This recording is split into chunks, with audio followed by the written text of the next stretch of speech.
Baik, Assalamualaikum warahmatullahi wabarakatuh. Waalaikumsalam. Bismillahirrahmanirrahim. Alhamdulillahirabbil alamin. Nahmaduhu wa nasta'inuhu wa nastaghfiruh wa na'udzu billahi min syururi anfusina wa min sayyiati a'malina. May yahdihillahu fala mudhillalah wa may yudlil fala hadiyalah. Asyhadu an la ilaha illallah wahdahu la syarikalah wa asyhadu anna Muhammadan abduhu wa rasuluhu la nabiyya ba'dah. Allahumma fasalli wa sallim wa barik ala sayyidina Muhammadin wa ala alihi wa ashabihi wa man tabi'ahum bi ihsanin ila yaumiddin, amma ba'd. Rekan-rekan sekalian, teman-teman di ini apa ya? Salam ya? Lupa saya. Ya, Ustaz. Teman-teman di Salam UI ya? Iya. Benar ya? Iya. Yang dimuliakan Allah Subhanahu wa taala, ya, mohon maaf kalau saya tidak dapat sebutkan satu persatu ya tokoh-tokohnya atau pengurus-pengurusnya. Alhamdulillah di malam hari ini Allah pertemukan kita dalam majelis ilmu, majelis virtual. Ya, mudah-mudahan tidak mengurangi nilai ya, hakikat dan kedudukan majelis ilmu itu sendiri, sepanjang kita iringi dengan niat yang ikhlas, keinginan yang besar untuk selalu mengupgrade, menyegarkan keimanan kita kepada Allah Subhanahu wa taala. Baik, kita tentu semua sama mengetahui beberapa hari lagi ya, tak kurang atau kurang dari sepekan, insya Allah kita akan bertemu dengan bulan yang penuh dengan kemuliaan, ya, bulan Ramadan, ya, bulan yang memang Allah sediakan bagi kita untuk memberikan kesempatan bagi kita meraih kebaikan yang sebanyak-banyaknya. Begitu ya. Karena kemuliaan bulan Ramadan, keberkahan bulan Ramadan, ya, itu tetap saja terkait dengan, ya, bagi kita ya, terkait dengan seberapa besar kita pandai memanfaatkan dan mengambil kebaikan sebanyak-banyaknya. Ya. Sebab walaupun kita sudah mendapati bulan Ramadan, ya, namun kalau kita tidak pandai mengambil kebaikan di dalamnya, dia sama saja dengan bulan yang lainnya. Ya, jadi samalah seperti Al-Quran. Al-Quran kitab yang mulia. Tapi kalau cuma disimpan saja, ya, atau mungkin dipajang saja, tidak ada sama sekali interaksi dan upaya kita untuk mengambil kebaikan sebanyak-banyaknya dari Al-Quran, ya seperti itu. Ya, tidak ada hal yang dapat kita ambil manfaat. Tapi kalau kita baca, kita pahami, kita hafalkan, kita selalu dekat dengan Al-Quran, cinta Al-Quran, maka kebaikan-kebaikan Al-Quran akan dapat kita raih. Begitu juga dengan bulan Ramadan. Karenanya yang sangat penting bagi kita adalah bagaimana kita meraih Ramadan yang terbaik. Bagaimana kita berupaya untuk dapat mengisinya dengan amalan-amalan terbaik, dengan ibadah terbaik yang dapat kita lakukan. Baik, mengapa pembekalan Ramadan? Ya tentu saja ya, ini adalah event besar. Maka setiap orang apabila menghadapi event besar, pasti dia akan mempersiapkan diri jauh-jauh hari. Untuk apa? Agar mendapatkan hasil yang terbaik. Ya, kita saja kalau mau ada ujian, event besar, kita siapkan jauh-jauh hari. Mau ada acara mungkin apa, perhelatan, perkawinan, pernikahan, walimatul urus, juga kita jadi panitia acara apa, semakin besar itu acara, semakin persiapannya harus matang. Apalagi Ramadan, ya, yang sangat luar biasa. Maka jangan kita berpikiran bagaimana nanti saja. Bagaimana nanti saya kalau udah ketemu Ramadan baru kita pikirkan, tidak. Ya, sejak sekarang ini, ya, kalau kita persiapkan diri kita baik-baik, maka insya Allah akan menghasilkan perkara yang baik. Rasulullah SAW kalau ketemu bulan Ramadan, beliau sampaikan kepada para sahabat, ya, atakum syahrul Ramadan. Sudah datang bulan Ramadan kepada kalian, syahrun mubarak, bulan yang diberkahi, faradallahu alaikum siyamahu, ya, Allah mewajibkan puasanya.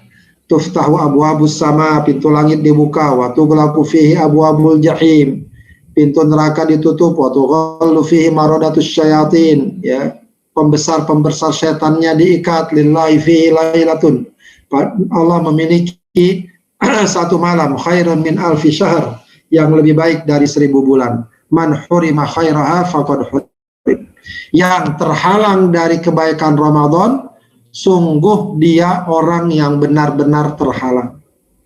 Ya, mungkin kita terhalang, ya, tidak dapat ini, tidak dapat itu dalam urusan dunia, itu insya Allah ringan. Tapi yang berat adalah kalau seseorang terhalang, tidak dapat meraih kebaikan Ramadan. Ramadan di mana, dia di mana. Ramadan orang-orang rajin tilawah Quran, sholat qiyamul lail, sholat tarawih, atau agenda-agenda dakwah dan kebaikan.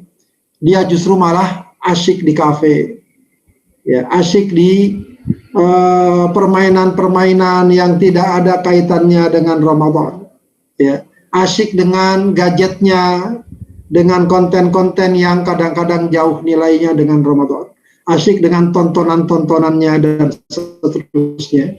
Maka ini dikatakan oleh Rasulullah, man hurima khairaha faqad hurim. Orang yang terhalang mendapatkan kebaikan Ramadan, itulah orang yang sesungguhnya dan benar-benar dia terhalang. Ya. Ya, tentu saja kita tidak ingin mendapatkan predikat seperti ini. Baik sahabat sekalian, ya, Ramadan ini ibarat tamu yang terbaik. Kita kedatangan tamu terhormat, pasti kita akan selalu perhatikan hidangan apa yang terbaik yang dapat kita sajikan, penyambutan apa yang terbaik yang dapat kita berikan.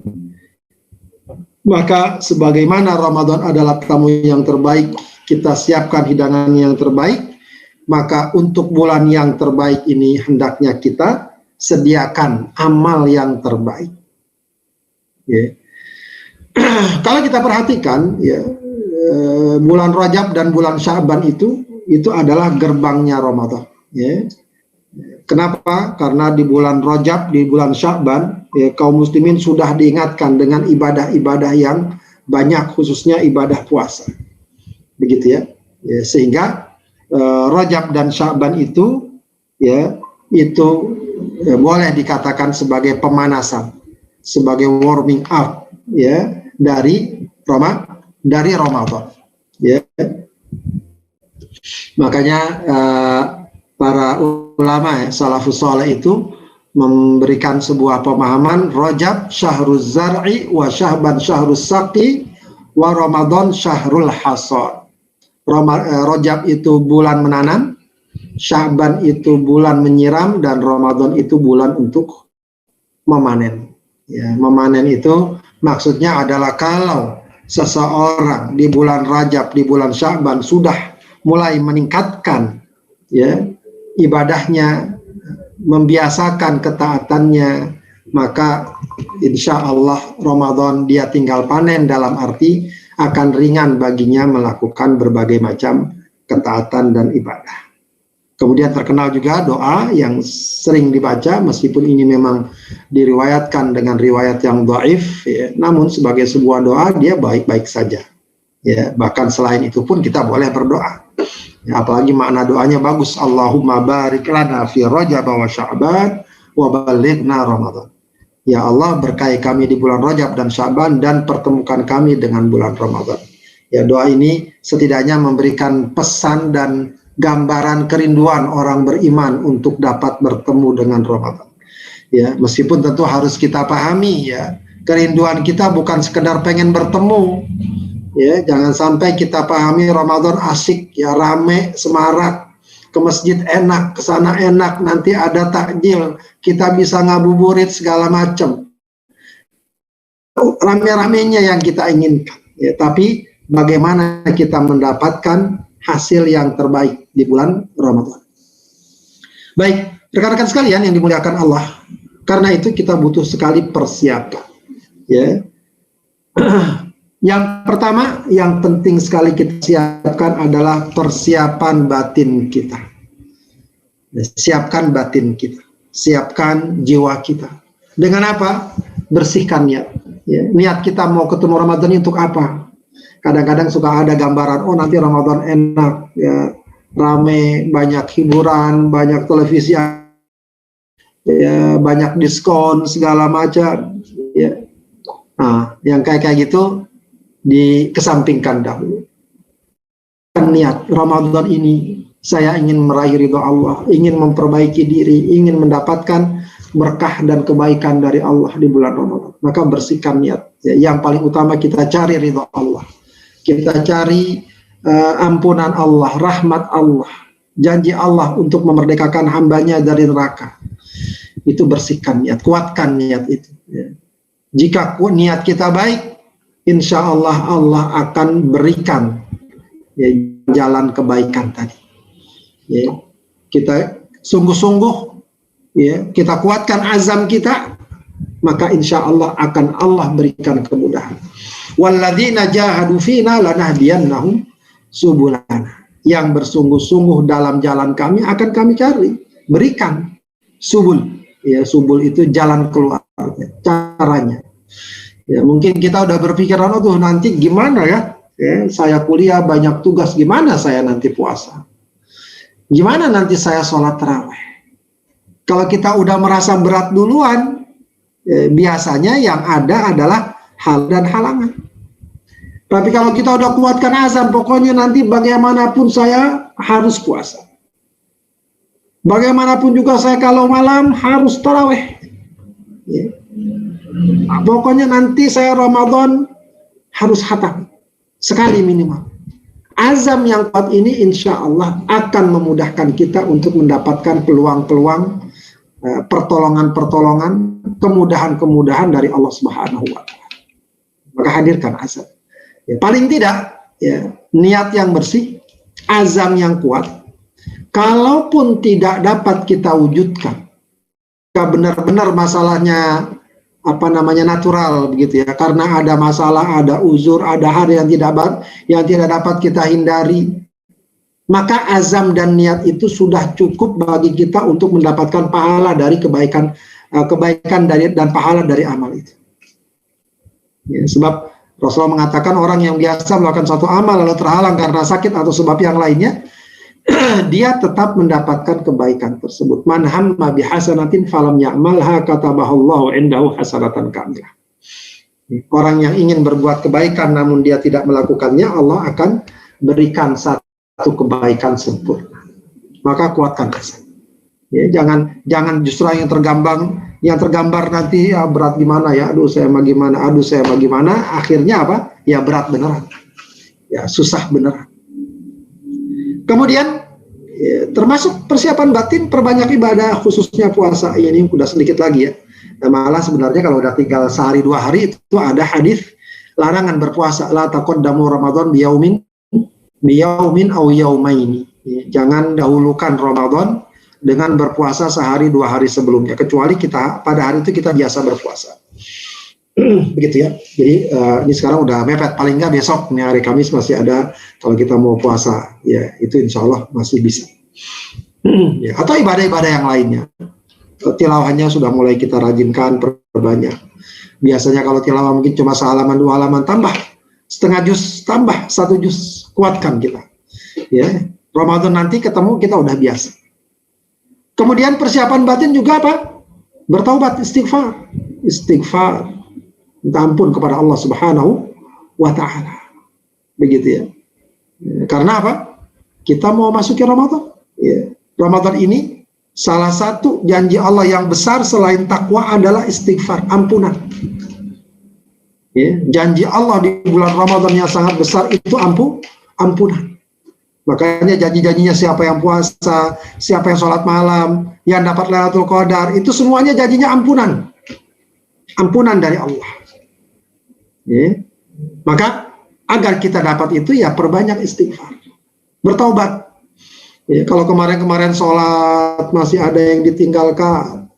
Ya, kemarin-kemarin masih suka kadang bohong, kadang ini, kadang itu, dan seterusnya. Ya. Maka kita mohon ampun pada Allah. Ya, kita mohon ampun pada Allah dan juga kepada saudara kita. Ya, minta ampun, minta maaf. Makanya minta maaf itu jangan juga terlalu disalahkan. Oh, nggak ada contohnya dari Nabi. Ya. Tapi secara global, secara umum kita diajarkan untuk minta maaf. Meskipun minta maaf tidak harus menunggu Ramadan, Lebaran. Tapi momen-momen itu kemudian kita biasa dapat gunakan untuk minta maaf, apa boleh? Apa salahnya? Bahkan itu bagus.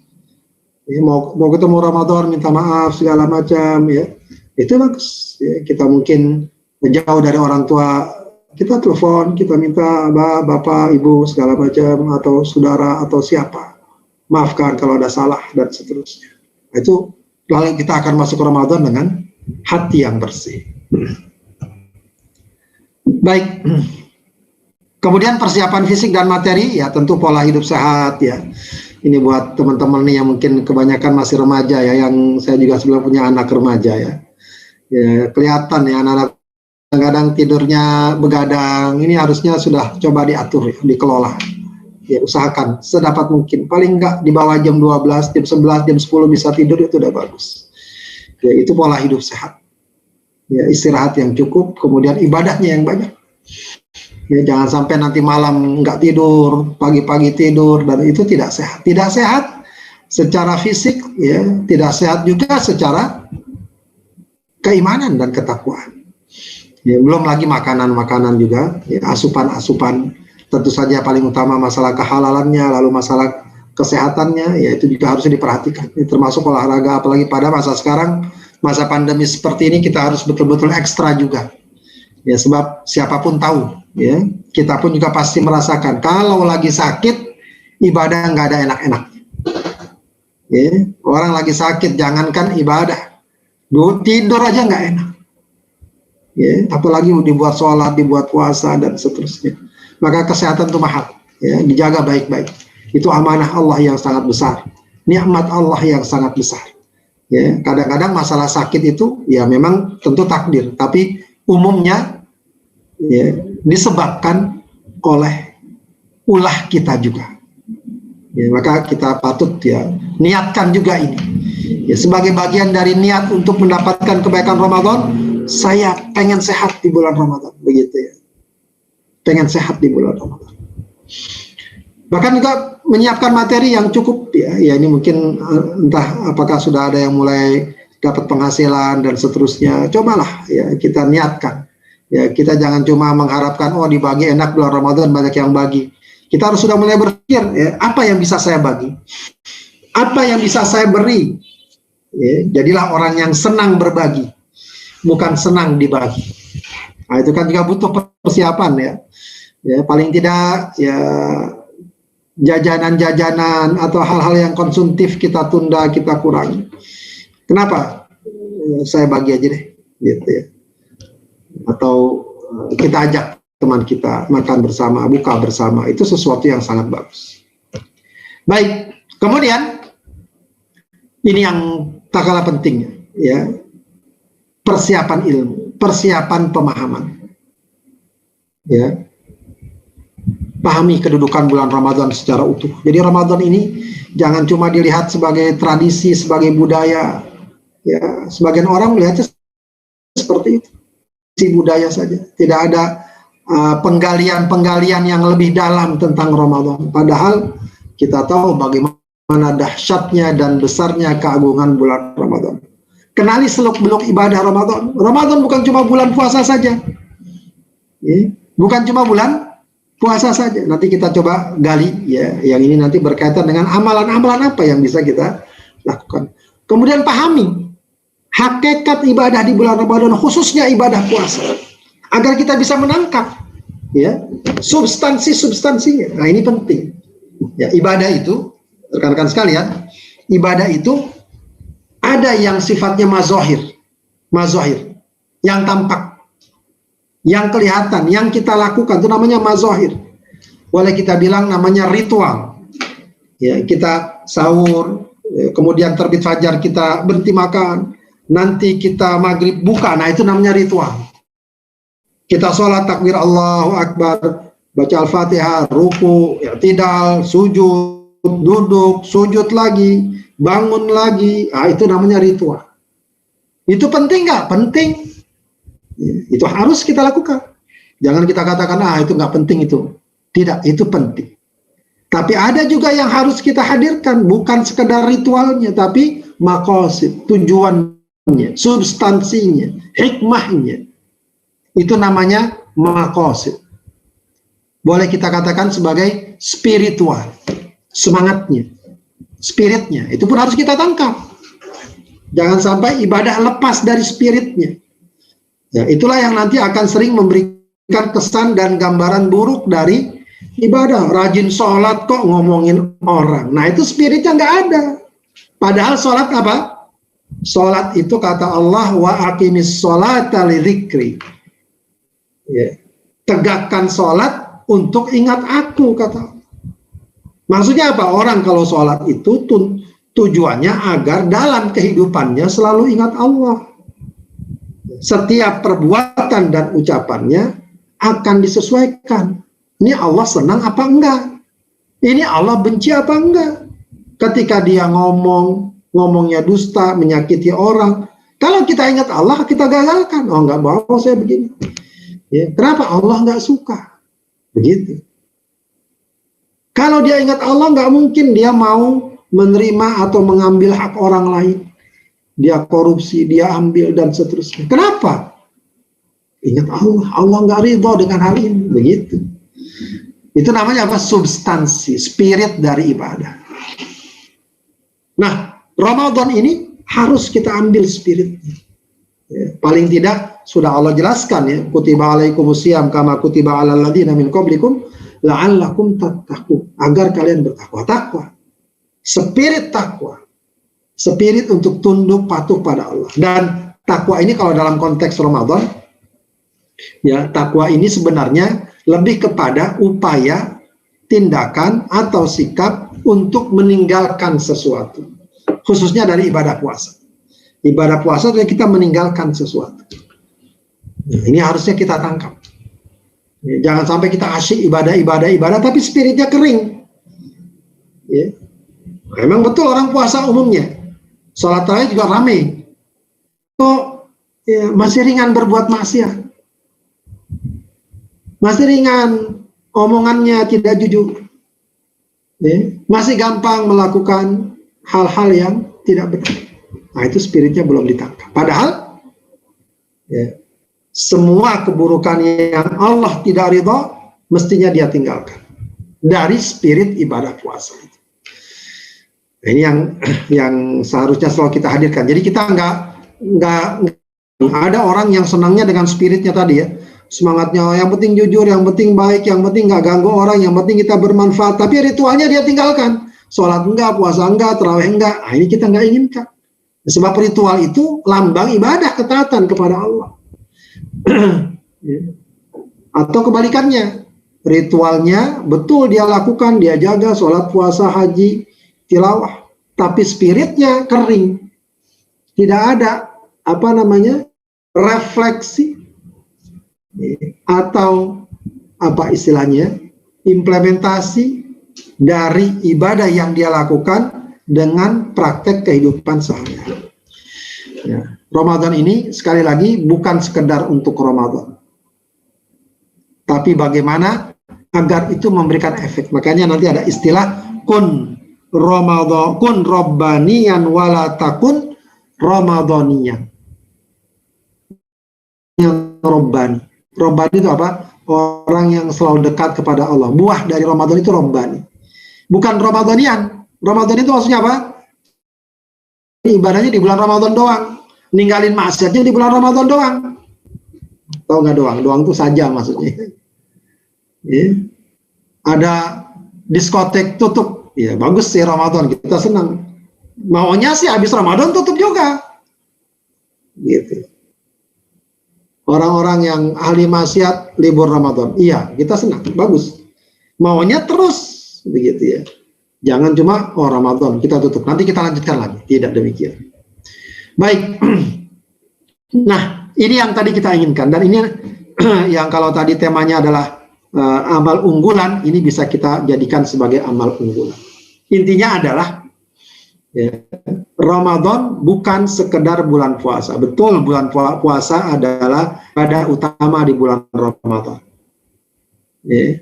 Tapi sebenarnya kalau kita perhatikan, nilai puasa itu sendiri akan tampak justru dari amalan-amalan yang kita lakukan di bulan Ramadan. Di bulan Ramadan. Sehingga kita sadari Ramadan bukan sekedar bulan puasa. Justru yang kita inginkan dari puasa itu lahir, tumbuh, subur amalan-amalan ibadah yang lain. Yang dari situ ibadah puasa kita akan tampak nilainya. Jadi kalau mau kita katakan ini, puasa ini ibarat lahan yang subur, yang kemudian dari lahan yang subur itu akan bermunculan tumbuhan-tumbuhan yang subur, yang sehat, yang berbuah, yang bermanfaat. Lah kalau ternyata kok nggak numbuh ini tumbuhan di sini, berarti lahannya nggak subur. Nah itu sedikit banyak gambaran dari kualitas puasanya. Kualitas puasanya. Puasa kok nggak ada kelihatan amalan-amalan dilakukan? Tidur aja, gitu ya. Main aja, game aja, gitu. Kalau sekarang mungkin nggak tahu ya, kalian ini waktu masih kecil ya, SD, itu pernah nggak sempat ketemu kalau bulan puasa itu rame beli ular tangga, Lido, apalagi monopoli. Mungkin karambol, ada yang main catur. Kenapa? Mau puasa, nunggu waktu maghrib, gitu. Kalau mungkin anak-anak masih mending ya. Kalau udah balik segala macam, mestinya hal itu tidak terjadi. Atau sore-sore ngapain? Ngabuburit, muter aja ke kiri ke kanan, nggak karuan, begitu ya. Ngapain? Kalau sekedar beli takjil bagus lah ya, beli makanan bagus. Tapi udah gitu aja. Nah, itu gambaran apa? Berarti puasanya tidak subur. Kalau mau diibaratkan tanaman itu puasanya nggak menyuburkan. Yang kita inginkan puasa itu puasa yang menyuburkan, yang mendorong orang untuk rajin ibadah. Kenapa rajin ibadah? Karena orang ketika puasa tarikan syahwatnya dikurangi. Makan minum itu kan membuat syahwatnya berkurang. Ketika syahwat berkurang, maka mestinya pengamalan-pengamalan ibadah yang lain akan bertambah. Karena puasa ini memang unik. Jadi dibanding ibadah yang lain kayak sholat, haji. Kalau sholat kan ada yang kita lakukan, takbir, baca Al-Fatihah, ruku, sujud. Haji juga begitu, ada tawaf, ada sa'i, zakat kita keluarin hak. Kalau puasa apa yang dilakukan? Saya tanya coba. Apa yang harus dilakukan ketika puasa? Ada nggak perbuatan yang harus dilakukan atau bacaan yang harus dibaca saat puasa? Ada nggak nih Bang Reza nih, MC kita? Ada nggak amal yang harus kita lakukan ketika puasa? Sebagaimana kalau sholat, kita harus baca Al-Fatihah, kita harus ruku. Kalau haji, kita harus tawaf, kita harus sa'i. Bagaimana Bang Reza? Ada nggak yang harus kita lakukan? Banyak sih harusnya. Kagak yang terkait dengan puasa. Ya beribadah, Ustaz. Yang kalau kita nggak lakukan, puasa kita nggak sah. Kita kalau nggak baca Al-Fatihah, puasa kita, sholat kita nggak. Kalau nggak rukus lah, kita nggak sah. Gitu ya. Kalau amalan yang lain ya banyak. Tapi amalan yang terkait dengan puasa tidak ada selain niat. Yang kita lakukan harusnya itu pun bukan saat berpuasa. Sebelum berpuasa, niatnya harus malam kan, sebelum fajar. Selebihnya apa? Sudah tinggalkan segala sesuatu yang membatalkan. Nggak ada yang harus kita lakukan. Kita nggak ada yang harus kita baca. Ya bahwa kita baca Quran, zikir itu nanti sebagai pelengkap puasa kita. Pelengkap puasa kita. Begitu ya. Jadi memang puasa ini intinya kita meninggalkan. Kasarnya. Orang niat puasa, dia sahur udah, kemudian masuk waktu fajar, ya kasarnya nih, dia selonjoran aja seharian, selonjoran saja, nggak ada yang dibaca, nggak ada yang dilakukan. Pas maghrib dia buka, dianggap puasa nggak? Dianggap puasa. Itulah keunikan puasa. Ya. Tapi tentu kita tidak inginkan puasa begitu, puasa tidur terus kan, apalagi pakai dalil. Ada dalilnya puasa tidur tuh, tidur puasa. Hadis, ada hadis riwayat Tabrani, tapi hadisnya lemah. Ya. Ya, itu ada katanya dikatakan naumus shaimi ibadah. Tidurnya orang yang berpuasa ibadah. Udah dia tidur terus. Tapi tentu itu tidak kita inginkan. Maka puasa yang kita inginkan adalah puasa yang ibarat tanah yang subur, lalu tanaman-tanaman di atasnya tumbuh dengan subur. Apa di antaranya? Ya, ini juga nanti sesuai dengan kedudukan Ramadan. Ramadan bukan hanya syahrul siyam, tapi syahrul qiyam. Qiyamul lail. Puasa, sholat malam. Atau yang dikenal dengan sholat taraweh. Maka usahakan ya, sholat taraweh kita jangan ketinggalan. Jangan absen, ya, kecuali kalau uzur ya bagi wanita. Ya, jadi kalau sekedar malas, capek, jangan sampai kita tinggalkan. Ya, qiyamul lail. Dan usahakan di masjid bagi laki secara khusus. Ya, meskipun sekarang pandemi ya mungkin ada keterbatasan. Kalaupun tidak mungkin di masjid, di rumah lakukan atau jangan ketinggalan. Dan jangan cuma pada malam pertama, kedua, pekan pertama, kedua, pekan terakhir ditinggalkan. Tidak, sebulan penuh. Sebagaimana puasa sebulan penuh, tarawih sebulan penuh. Begitu. Ya, ini biasa lah ya, semangat pertama pertengahan udah mulai. Nah, ini janganlah. Orang lain mungkin begitu, kita jangan. Gitu ya. Nggak bisa di masjid, di rumah lakukan. Pokoknya prinsip kita puasa nggak mau kalah, tarawih nggak mau kalah. Begitu. Ya. Jangan gampang digoda dengan kadang-kadang banyak godaannya ya.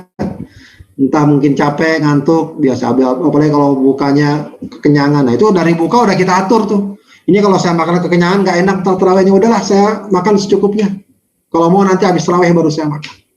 Ya gimana nggak mabok ya makan buka puasa, teh manis, apalagi gorengan, apalagi kolak, kemudian ya, nasi segala macam.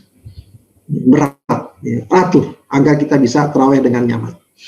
Begitu ya, dengan nyaman dan sampai akhir. Dan tarawih itu bagusnya sampai imam selesai bersama imam.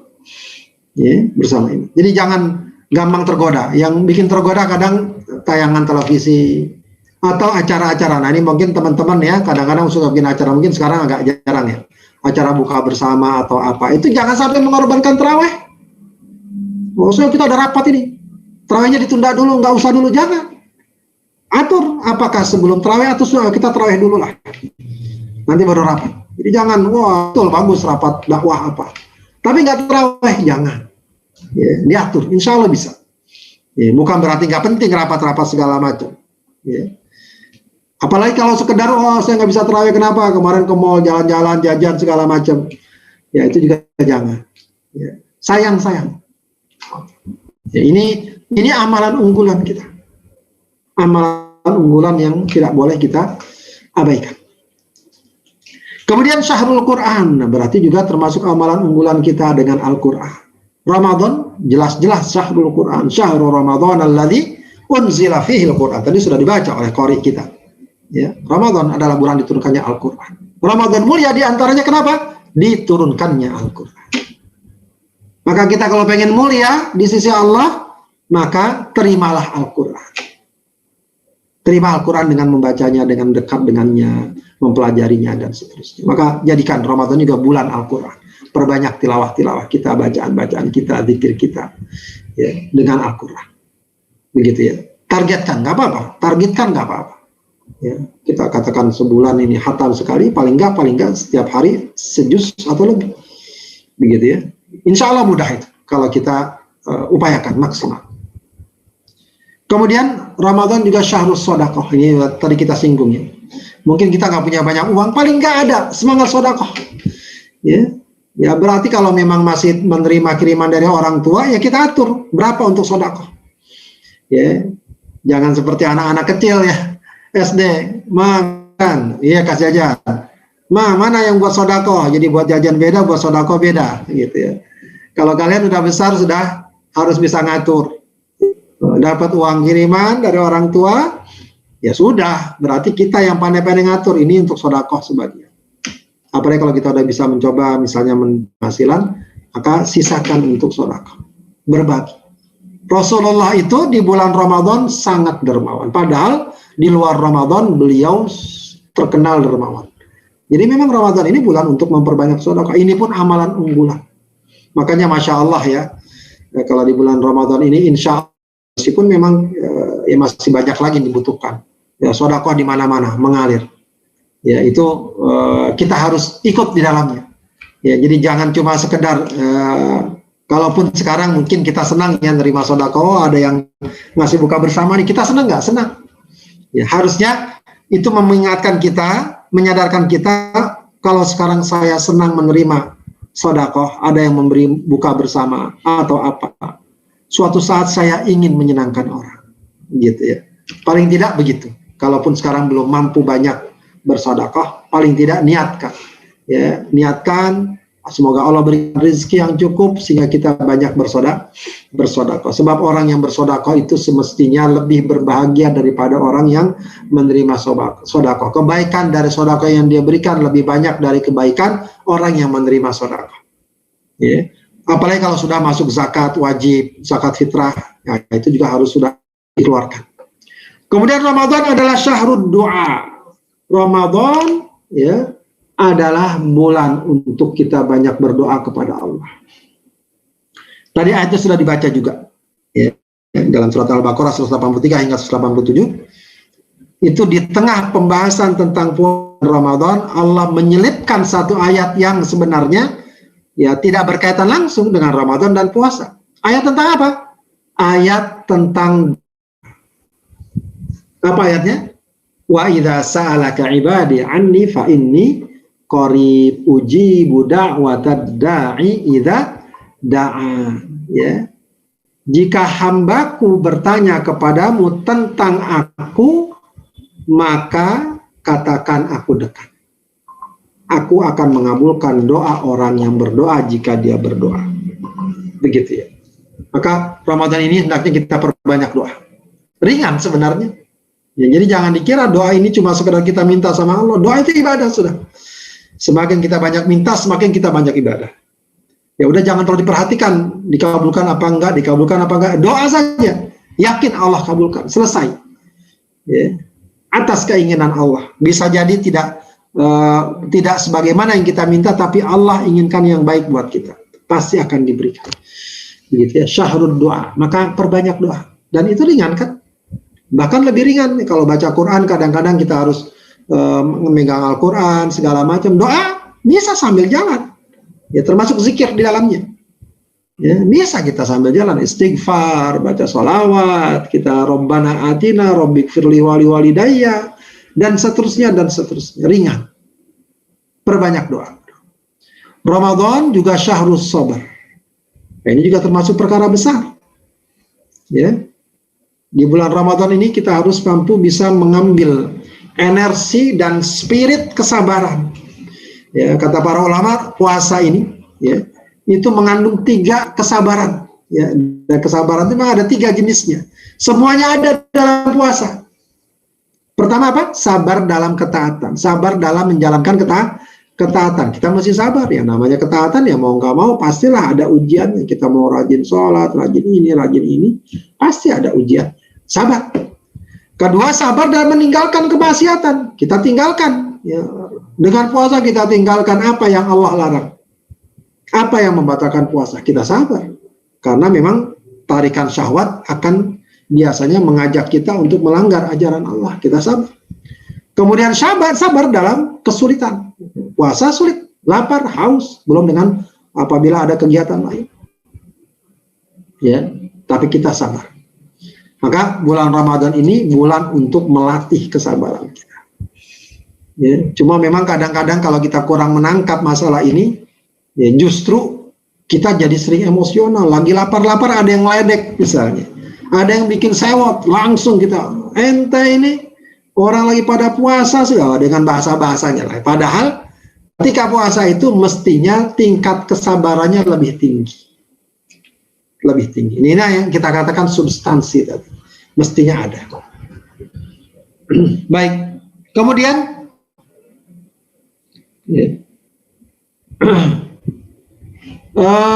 syahrul jihad, syahrul jihad.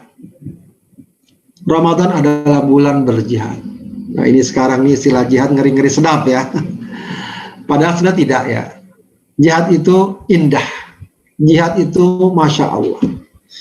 Jihad itu tidak berarti kita ngebom sana, ngebom sini. Itu terus terang. Kita katakan keliru, salah, bahkan sesat orang yang mengartikan jihad itu sekedar bom sana, bom sini. Terlepas lah ya, kita nggak mau berbicara masalah apakah itu benar, apakah itu skenario, apakah itu ini, apakah itu kita nggak mau. Nggak ingin berbicara lebih jauh. Pokoknya di negeri di mana tidak ada perang yang antara muslim dan kafir, antara keimanan dan kebatilan, ya, di sana ada kedamaian dan lain sebagainya, ya jelas haram mutlak melakukan tindakan-tindakan anarkisme, keonaran, membunuh dan lain sebagainya dengan sengaja, walau dia kepada non muslim sekalipun. Ya, kita sholat alhamdulillah sudah, puasa sudah, zikir sudah, itu kan untuk kita semua. Nah sekarang apa yang bisa kita lakukan untuk agama kita, agar agama kita ini semakin tersebar, agar semakin banyak orang yang tahu, yang paham, yang ngerti, yang ikut mengamalkan. Nah itu kan butuh apa namanya sekarang, effort, butuh tenaga, ya, butuh sebuah upaya untuk mengajak orang, ya, membela agama Allah, atau untuk mengajak orang kepada agama Allah, kemudian kita butuh untuk membela agama Allah dan seterusnya. Nah itu jihad. Ya, ya seperti kalian nih sekarang bikin acara ini, ya, ini kan bukan untuk kita saja, tapi bagaimana agar teman-teman ikut merasakan kebaikan dan nah ini jihad. Ya, ini jihad. Ya, kita artikan mungkin bisa dengan artian kita dakwah, kegiatan salam misalnya. Nah, itu jihad. Ya, bagaimana kita punya kontribusi dan peran, ya, untuk menyampaikan ajaran Allah, tersebarnya ajaran Allah. Ya, dan itu tidak harus dalam bentuk kita ceramah atau apa. Ya, kalau bisa bagus. Kalau bisa ngajar bagus. Tapi nggak semua orang mungkin mampu. Oh, saya bisanya bikin ini nih, bikin anggaran, ya, bikin catatan, saya bisanya ngerekam, saya bisanya ini. Ya, itu jihad kita. Masing-masing sesuai dengan jalurnya. Pada masa Rasulullah pun nggak semua orang jadi panglima kayak Khalid bin Walid. Ya, ada sahabat yang bisanya cuma ya menyiap makanan. Ada sahabat yang bisanya atau sekedar bersyair dan seterusnya. Yang penting semua potensi-potensi yang ada dapat digunakan untuk membela agama Allah Subhanahu wa Ta'ala. Begitu ya. Nah inilah rekan-rekan sekalian, ya, kalau mau dibilang amalan unggulan yang seharusnya kita upayakan. Inilah yang akan menjadikan puasa kita bernilai. Ya, puasa kita bernilai. Ramadan kita akan bernilai, akan penuh dan padat dengan agenda-agenda positif. Ya, kalau ini semua aja kita hadirkan, ya sudah, insya Allah, ya, semakin kecil peluang-peluang kemunkaran, kemaksiatan, ya, kesia-siaan di bulan Ramadan. Ramadan kita akan semakin efektif dan akan semakin berkualitas. Nah, ini ada beberapa langkah-langkah optimalisasinya. Perhitungkan agenda kehidupan di bulan Ramadan. Dari sekarang kita udah punya gambaran. Nah, mungkin dengan kuliah kita, dengan kerja kita, dengan agenda kita sesuaikan. Ya, oh saya kuliah jam segini, nanti bagaimana? Gitu ya. Sibukkan diri dengan program terjadwal. Bagusnya ada program yang terjadwal, agar kita punya patokan dan pegangan. Jangan lepas begitu aja, gimana nanti aja, tidak ada jadwalnya. Oh saya ngaji jam segini, habis sholat ini, dan seterusnya, dan seterusnya. Kalau mungkin nggak jadwal rutin, tapi paling nggak sejak pagi kita udah punya jadwal. Nanti begini. Hidupkan suasana kebersamaan. Sendiri kadang-kadang membosankan. Nah, oke, kita bersama. Nggak bisa ketemu langsung, ya online lah. Ya, online. Ya, saya kemarin itu bikin ngomong-ngomong sama teman-teman di grup. Ya, ada komunitas pengajian. Ini gimana nih kita buka bersama? Kayaknya pengen buka bersama. Akhirnya setelah pertimbangan, wah kalau kita buka bersama, ngajak keluarga, berapa orang ngumpul? 50 orang bisa. ya 100 orang dengan anak-anak, itu gimana prokes segala macam, nanti malah jadi bumerang. Sementara kita pengen buka bersama. Nah, akhirnya gimana? Disepakati saja udahlah. Ya, pokoknya kita sepakati, kita beli menu yang sama, hubungi siapa begitu yang bisa menyiapkan menu yang sama. Nanti kirim kita ke masing-masing keluarga. Ya kebetulan dekat di sekitar Depok sini. Sudah, nanti kita pakai Zoom lah. Keluarganya nanti kita sorot semua gambarannya, seakan-akan kita bersama. Ya nggak apa. Ya. Yang penting ada kebersamaan. Atau kita tadarus via Zoom, ada kebersamaan, sebab itu akan membangkitkan semangat. Ya. Alhamdulillah kalau masih bisa terawih, masih bisa ini. Kemudian tutup celah-celah kelalaian, ya celah-celah kelalaian. Insya Allah di bulan Ramadan ini kalau bisa ya, hal-hal yang ya selama ini mungkin membuat kita banyak membuang waktu, ya terutama gadget kita, ya kemudian mungkin hobi-hobi kita. Biasa kita senang ke mall, muter-muter, ya itu hanya itu kalau nggak bisa ditinggalkan total, diminimalisir sedapat mungkin. Ya, ngobrol-ngobrol ke sana dan sebagainya, itu juga dihindari. Kemudian usahakan variatif dalam amal kebaikan, jadi variatif, ya variatif, ya tilawah, zikir. Termasuk kalian juga, misalnya bikin program kegiatan, oh kita ada program seminar nih, ada program itu, nah itu bagus, ya itu untuk variasi, dan itu semua bernilai. Jangan dikira ibadah cuma masalah ngaji saja, zikir saja, tidak. Ya kita jadi panitia apa? Panitia gebiar Ramadan, panitia i'tikaf, panitia apa? Panitia zakat, panitia pengumpul sedekah. Itu semua ada nilainya. Ya, itu semua ada nilainya. Ya, maka dengan begitu insya Allah program kita akan maksimal. Ya, maka ada sebuah panggilan kalau sudah masuk Ramadan itu, ya baghil khairi aqbil wa ya baghis syarri aqsir. Wahai pemburu pahala datanglah, wahai pemburu dosa menyingkirlah. Ya, maka jadilah kita pemburu pahala, menyambut panggilan Allah. Ya, Allah memanggil orang-orang yang mencari pahala. Baik. Rekan-rekan sekalian, itu yang dapat saya sampaikan. Mohon maaf kalau ada kekurangan. Ya, kalau ada yang mau disampaikan silakan. Assalamualaikum warahmatullahi wabarakatuh. Waalaikumsalam warahmatullahi wabarakatuh. Terima kasih Ustadz atas materinya. Sebelum kita lanjut ke sesi pertanyaan atau Q&A, saya akan membacakan kesimpulan atau resume terlebih dahulu yang sudah saya tangkap. Pertama tadi, mengapa kita diperlukan untuk pembekalan Ramadan. Jadi ibarat event besar, setiap orang pasti mempersiapkan jauh-jauh hari untuk mempersiapkan hasil yang terbaik. Lalu Ramadan itu ibarat tamu terbaik kita. Jadi kita perlu menyiapkan hidangan terbaik untuk tamu terbaik kita. Yang berarti adalah kita perlu meningkatkan amal terbaik untuk bulan terbaik di Ramadan.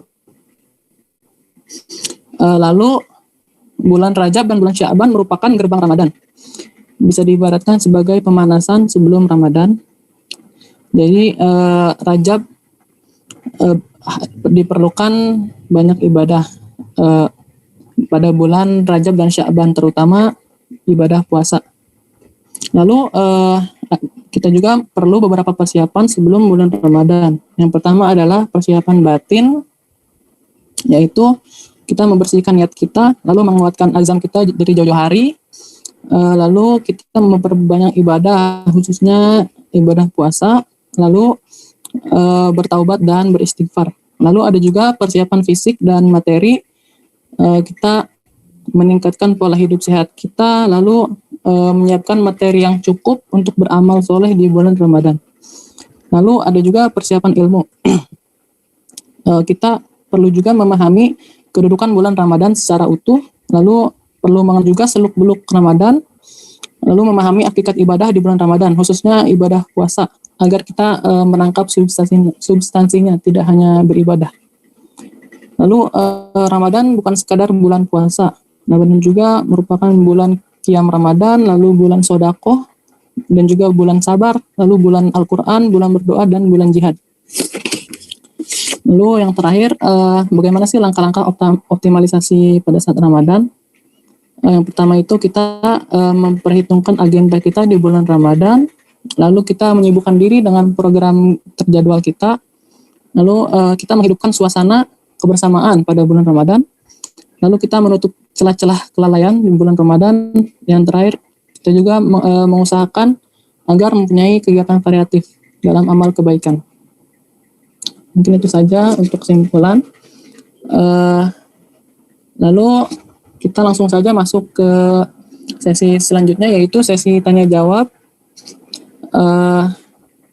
Ini udah ada satu pertanyaan Ustadz dari saudari Leni Asmara.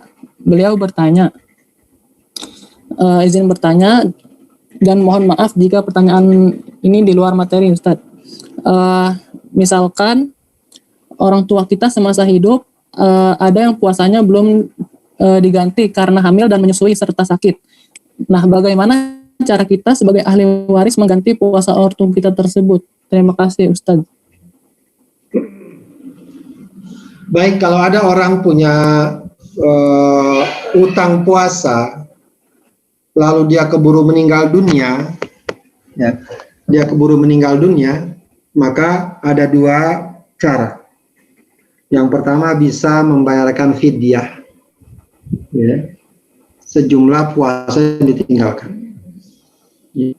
Ada yang mengatakan 1 mud, ada yang mengatakan 2 mud. Mungkin yang hati-hati 2 mud. 2 mud itu sekitar 1,5 kilo lah ya. 1,5 kilo. Atau dia memberi makanan yang sudah siap disantap. Katakanlah nasi kotak atau sebungkus nasi padang atau nasi warteg begitu. Dengan menu atau lauknya yang bisa untuk makan. 1 hari 1,5 kilo tadi atau hidangan makanan yang sudah siap santap. Tinggal dihitung berapa lama. 100 hari kali 100 begitu ya. Usahakan dalam bentuk makanan. Itu lebih hati-hati, lebih utama. Mayoritas ulama menyatakan dalam bentuk makanan. Kalaupun memang dalam bentuk uang, ada sebagian memang membolehkan. Itu cara pertama. Cara yang kedua bisa dilakukan dengan berpuasa dari ahli warisnya yang diniatkan untuk orang tuanya. Ya, man matau tiam kata Rasulullah SAW waliyuhu. Siapa yang meninggal dan juga mempunyai utang puasa, maka walinya atau kerabatnya itu berpuasa untuknya. Begitu ya. Kalau kita dapati misalnya ada orang tua semasa hidupnya punya utang puasa dan belum sempat dibayar, kemudian dia sudah keburu meninggal dunia. Ya, wallahu a'lam.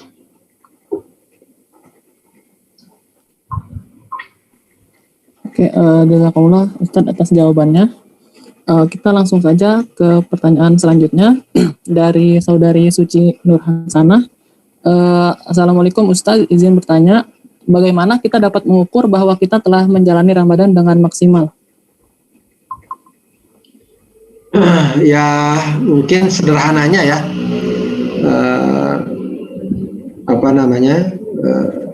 ya kita lebih ringan beribadah, lebih merasa kuat dan semangat dalam ibadah, ya, dan lebih sensitif terhadap perkara-perkara maksiat dan kemunkaran.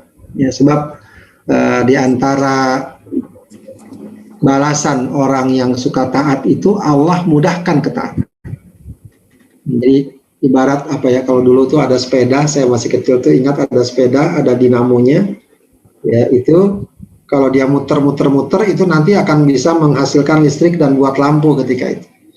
Jadi kalau itu lampunya itu kayak motor gitu ya, dia dari dinamo yang diputar terus oleh roda bannya. Ya. Ibadah tuh kayak gitu. Semakin kita beribadah, semakin mendorong kita untuk beribadah berikutnya. Ya. Artinya dia menjadi energi bagi ibadah kita berikutnya. Ya, dan ini diisyaratkan juga dalam Al-Quran, ya, fa'amma man a'ta wattaqa wa saddaqa bil husna fasanuyassiruhu lil yusra. Siapa yang suka memberi, bersedekah, wattaqa, dan suka bertakwa, wa saddaqa bil husna, membenarkan ya kebaikan, ya, membenarkan surga, membenarkan balasan Allah berupa kebaikan, ya, bertanya pada hari kiamat lah. Fasanuyassiruhu lil yusra, kata Allah, kami akan baginya kemudahan, jalan kemudahan. Di antara penafsiran jalan kemudahan, dimudahkan untuk melakukan ketaatan-ketaatan. Ya, jadi salah satu indikasi yang empiris ya, dari Ramadan kita ini, kalau kita semakin ringan dan semakin berat untuk maksiat. Tapi kalau habis Ramadan kita ibadah, apalagi ibadah fardu, masih aja berat, maksiat masih aja gampang, ya ini memang ada sesuatu yang harus kita evaluasi. Wallahu a'lam. Oke, jazakallah Ustadz atas jawabannya. Saya sampaikan kembali ya, bagi teman-teman yang mau bertanya, boleh aktifkan raise hand, lalu langsung on cam dan on mic, lalu bertanya. Dan juga yang ingin bertanya lewat chat Zoom, dipersilahkan untuk bertanya lewat chat Zoom. Mungkin karena tidak ada yang ingin bertanya, saya ingin bertanya, Ustadz. Karena saya alhamdulillah suka olahraga ya, Ustadz. Nah itu kalau di bulan Ramadan saya itu suka berenang ya, Ustadz. Nah itu hukumnya bagaimana ya kalau kita berenang terus keminuman air gitu, Ustadz? Ataupun berenang ya, itu kalau bisa berenang jangan pada saat Ramadan. Ya. Mulutnya ditutup gitu ya, gimana caranya? Kalau seandainya, ya tentu kalau nggak sengaja nggak masalah. Cuma kalau seandainya kita tahu kalau berenang pasti akan ada yang keminum, ya tentu saja dihindari. Ya, jangan berenang kalau memang udah begitu kenyataannya. Kecuali kalau kita pastikan kalau mau bisa ikhtiarkan dan usahakan nggak ada yang keminum sih nggak apa-apa. Intinya berenang sih boleh-boleh aja, nggak masalah. Cuma yang jadi masalah itu potensi kita jadi minum air ada nggak? Kalau kuat dugaan kita pasti akan minum air kalau berenang, tinggalkan berenang. Lagi puasa maksudnya. Ya kan bisa mungkin habis taraweh gitu ya, kalau mungkin gitu ya, atau berenangnya yang ringan, seperti biasa, nggak apa begitu ya. Jangan sampai kemudian, oh saya udah biasa berenang, gimana nggak mungkin saya tinggalkan. Ya bisa lah itu kalau kita mau jaga, kita mau atur. Ya, apalagi kalau kita tahu setiap berenang pasti ada air yang diminum. Nah itu jangan kalau udah kayak gitu. Ya, kecuali kalau biar nggak, ya, cuma kadang-kadang tanpa sengaja terjadi. Ya, itu kalau itu kan insidental, nggak bisa kita ini. Nah, karenanya ya, kalau itu terjadi tinggalkan lebih baik selagi kita puasa. Ya, baik. Terima kasih Ustaz atas jawabannya. Saya ingin bertanya lagi Ustaz.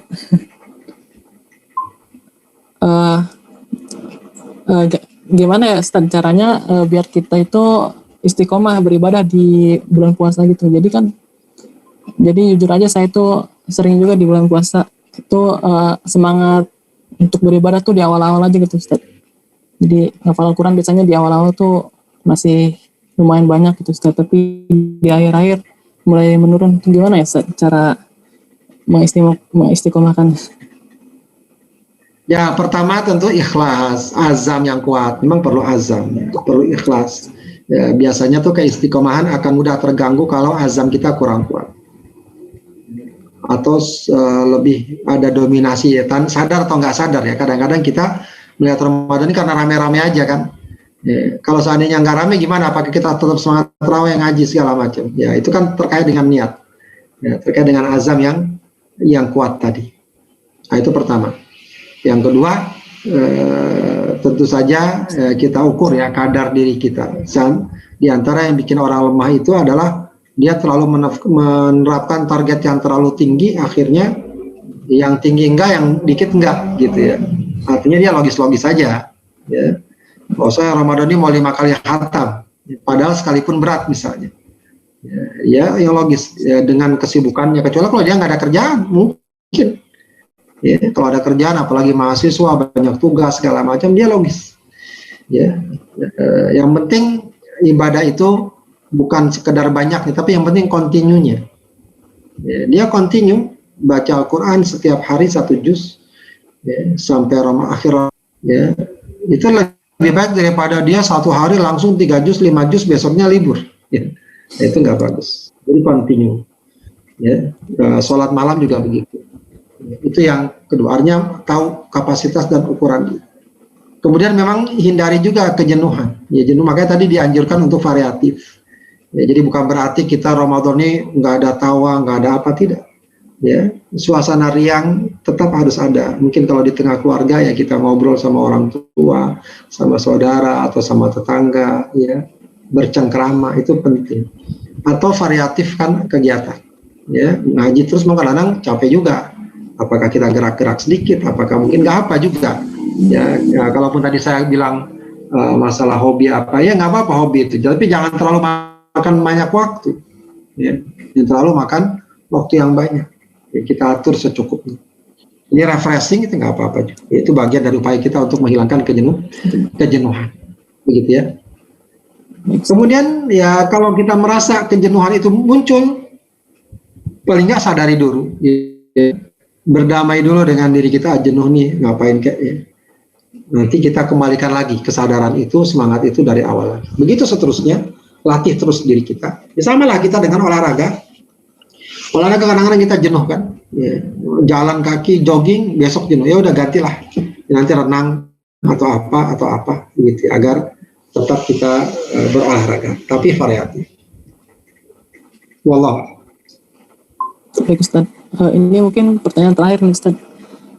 Dari saudara Kahfi. Assalamualaikum Ustadz, izin bertanya karena padatnya jadwal kuliah saya sering habis sholat subuh tidur kembali. Bagaimana cara supaya bisa melawan rasa kantuk selepas sholat subuh? Jazakallahu khairan Ustadz. Yang paling enak sih kalau saya juga terus terang kalau subuh kadang suka ngantuk ya, apalagi kalau sahur, kalau puasa. Yang paling enak sih jalan. Ya pokoknya gerakan. Ya, kalau udah duduk ngaji itu udahlah ya, berat sekali, apalagi kalau sebelumnya dia sahur, apalagi mungkin kesempatan ya mulai ya. Yang paling enak tuh jalan ya, jogging. Kan bisa kita sambil zikir sambil apa. Itu insya Allah ya kalau kita paksakan jalan itu hilang tuh ngantuk. Ya. Kecuali kalau ada kerjaan ya itu memang lain lagi. Intinya adalah ya ini nanti kaitannya dengan tidur malamnya juga ya. Habis subuh ngantuk tuh kenapa ya? Tidur malamnya juga kurang. Ya gimana nggak ngantuk ya, tidur jam 12, jam 1, kemudian jam 4 bangun, sahur segala macam, subuh segala, ya habis subuh ngantuk. Tapi kalau jam 10 dia udah tidur, ya kan dia udah tidur. Ya habis ini dia kita tidur, insya Allah bangun subuh seger. Ya sahurnya dia udah seger, habis subuh insya Allah masih segar. Begitu. Kantuk-kantuk dikit bisa dilawan. Tapi kalau udah malamnya begadang jam 2 dia tidur, jam 1 tidur ya memang ya. Kalaupun dia bangun pun bangunnya berat, habis subuh pun terasa. Tapi kalau dia mau gampang lawan, ya tadi itu ya dengan jogging. Kalau tidak juga dia tidur ya nggak apalah ya, daripada dia paksa-paksain ngaji nggak bisa segala macam, tidur tapi niatkan tidur sebentar aja. Ya kalau bisa gitu ya, setengah jam, seperempat jam, usahakan bangun lagi. Ya memang meskipun itu nggak baik. Yang mengatakan tidur pagi tentu nggak baik buat kesehatan fisik juga buat kesehatan rohani. Wallahu a'lam. Jazakallah Ustaz. Mungkin ada yang satu kali lagi Ustaz, pertanyaan terakhir dari saudari Zera Pancarani, boleh? Assalamualaikum Ustaz, saya izin bertanya. Saya suka nonton atau baca konten tentang horor, tapi suka kebayang Ustadz, jadi kalau sholat tahajud suka takut gitu. Mungkin gimana Ustadz, pendapat Ustadz? Sholat tahajud takut apa? Takut hantu? Iya. Ya, tinggalkan lah kalau kayak gitu. Tinggalkan kalau memang horor tuh membuat dia takut, ini enggak takut. Harusnya sih kalau menurut pemahaman saya, kalau udah berani nonton film horor berarti udah nggak takut yang gitu-gitu. Kalau saya tuh malas nonton film horor, ya kadang-kadang nggak logis atau apa gitu. Ya.